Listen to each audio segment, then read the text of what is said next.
Hello friends, നമ്മൾ ഇന്നിവിടെ ഉണ്ടാക്കാൻ പോകുന്നത് ഒരു ഈസി ആയിട്ടുള്ള മടി പിടിച്ചിരിക്കുന്ന ദിവസങ്ങളിലൊക്കെ നമുക്ക് ട്രൈ ചെയ്യാവുന്ന ഒരു സിമ്പിൾ റെസിപ്പിയാണ്. റെസിപ്പി എന്നൊന്നും പറയാനില്ല സത്യത്തിൽ. ഇതിന് എനിക്ക് അവൈലബിൾ ആയിട്ടുള്ള സംഭവം വെച്ചിട്ട് കുട്ടിക്ക് പെട്ടെന്ന് വിശക്കാന്ന് പറഞ്ഞപ്പോൾ ചെയ്ത് കൊടുത്തതാണ്.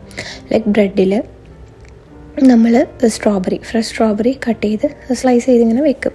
എന്നിട്ട് അതിൽ നമ്മൾ ഷുഗർ ആയിട്ടുള്ള ഐറ്റംസ് ഒഴിവാക്കാനായിട്ട് ക്രീം ചീസ് ഇല്ലേ, ട്രയാങ്കിൾസ്, അത് നല്ലതാട്ടോ. കുട്ടികൾക്കും വലിയവർക്കൊക്കെ അത് കഴിക്കുന്നത് നല്ലതാണ്. അത് ഒരെണ്ണം സ്പ്രെഡ് ചെയ്യുക. പിന്നെ തഹീനി എന്ന് പറഞ്ഞിട്ടൊരു ഐറ്റം ഉണ്ട്. അത് എനിക്ക് തോന്നുന്നു പീനട്ടോ എന്തോ പേസ്റ്റ് ചെയ്ത സംഭവമാണ്. പക്ഷേ ഷുഗറൊന്നുമില്ല, പീനട്ട് ബട്ടർ പോലെയല്ല. അപ്പോൾ അതും കൂടി ഫില്ലിങ്സ് ആയിട്ട് ആഡ് ചെയ്തിട്ട് നമുക്ക് മക്കൾക്ക് കൊടുക്കാവുന്നതാണ്. നിങ്ങളുടെ വീട്ടിൽ ഈ പറയുന്ന ഐറ്റംസൊക്കെ അവൈലബിൾ ആണെങ്കിൽ ജസ്റ്റ് ഒന്ന് ട്രൈ ചെയ്ത് നോക്കിക്കോളൂ കേട്ടോ. Please subscribe and thank you for watching.